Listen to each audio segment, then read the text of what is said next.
Welcome, CNG 132 Online, 2 week 8. Um, in this week, we cover wireless network security and wireless networks. Um, I think this is probably one of the cooler topics within information security, and one of those topics that you really reflect on and see just how vulnerable wireless security is, and kind of the dangers of just all the free tools.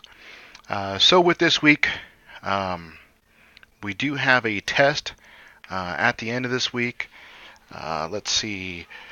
Week 9 starts spring break for Larimer campus.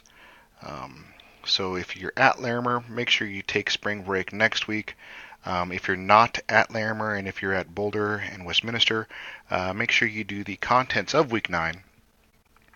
Um, and then when the Boulder and Westminster people go on spring break in week 10, um, Larimer will come back and do week 9 contents and week 10. So there's not really, let's see, a hard cap for discussions due for those 2 weeks. Just make sure that you're replying and posting. You don't have to take off a week. Just working at a good pace, I should say a slower pace for those 2 weeks, um, should work. Let's see. Also, make sure you're going back and doing older projects that you haven't turned in. No points are better than, I'm sorry, some points are better than no points, and in most cases, it definitely helps you out. Um, let's see, so getting into wireless security, usually what I have the face-to-face class do is we look at free Wi-Fi scanners, whether you're looking at Android or um, iOS uh, platforms.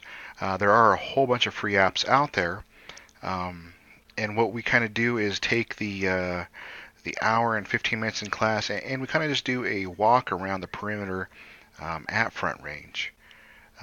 We see that there are some rogue devices at Front Range, um, Larimer campus, near the neighborhood.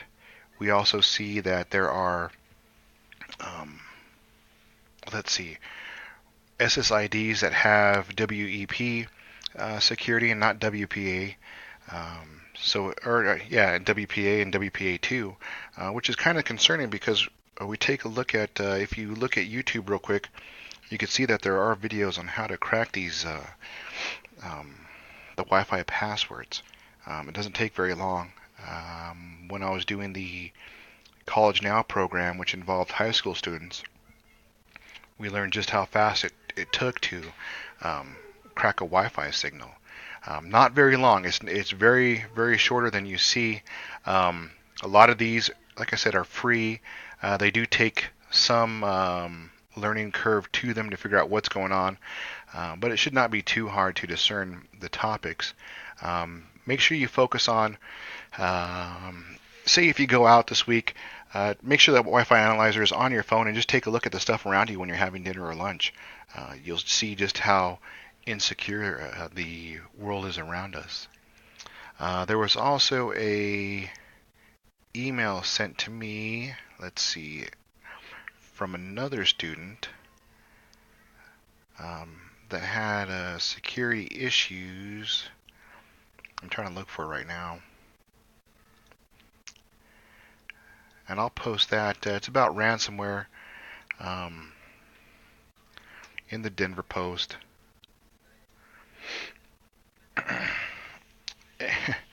um, and this one was saying, I believe the outs of it were.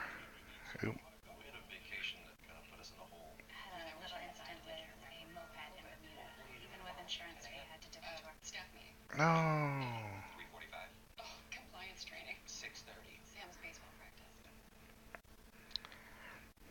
Okay. Sorry for that little meltdown there. So basically, it goes over and tell you that even though that they're wanting you to pay a Bitcoin, which I think is worth more than a few $1,000s at this point, um, that you're not guaranteed to get your information back, and I believe it's more than likely 1 out of 5 people actually get their information back. You pay that money and never see that again. I'll put this link in our news at the very, very top. If you feel free to look at this. Once again, you're supposed to be, for discussions for this week, are focused around something in the news that you find passionate about. And write that into discussion. So take a look. This one's actually pretty pretty relevant. Maybe you have an action to this. If you do Google, take a look at ransomware. I believe in 2015, you'll find an article where the FBI actually states that you should be paying attackers to get your information back, which I thought that was a horrible advice to give anybody, because that only encourages people to keep on with these attacks and keep doing it. I should put in grades later today. This week, I should say I'll put in grades later today. This week I am kind of busy, so if you don't see grades till Tuesday, Wednesday, I have a lot of meetings to go to. So I'll do my best to get everything graded today. That's about it. If you have any questions, let me know about spring break. Make sure you get this test done. Make sure you have access to Kaplan. If you go to and watch my old videos from last week, it'll show you how to get online Larimer Campus Bookstore and how to contact Sandra and tell her that you're an online student to get those. Make sure once you have access that you do submit me a snip here showing me that you have access, and you get a quiz grade for that. The Transcender test grade is you showing me that you did 85 or better, and that reflects on all your tests, bringing that score up to 100. So another way to succeed there, help you out. If you have any questions about Transcender or what to drop, please let me know. I'll do my best to help you, or reach out to Barry. The security policy was moved farther into chapter 15 of the book, so we'll probably address this around chapter 13, just to get you guys working on that project beforehand.